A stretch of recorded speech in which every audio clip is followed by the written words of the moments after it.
আমি এই না থাকতাম গ্রামের বাড়িতে, না থাকতাম ওই নগর শহরের কোনো বাড়িতে। আমি ওই কাজ যখন শুরু করলাম, শহরে অবস্থান না করে শহরের আশেপাশের ইয়েগুলাতে থাকতাম, মেন টাউনে আমরা অবস্থান করতাম না। এটা ওই ছানা বদিউর রহমান ছানারই ইনস্ট্রাকশন ছিল। না, আমরা যে সময় রাজনীতি করেছি তখন আওয়ামী লীগের নেতা বলেন আর ছাত্রলীগ বলেন, আমাদের এক ধরনের নিজেদের মধ্যে আন্ডারস্ট্যান্ডিং ছিল।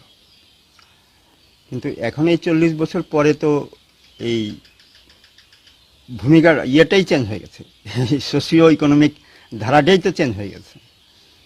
তখন ধরেন বাংলাদেশে 80% লোক দারিদ্র্যসীমার নিচে বাস করে, এখন তো 20% কি 18% লোক দারিদ্র্যসীমার নিচে বাস করে।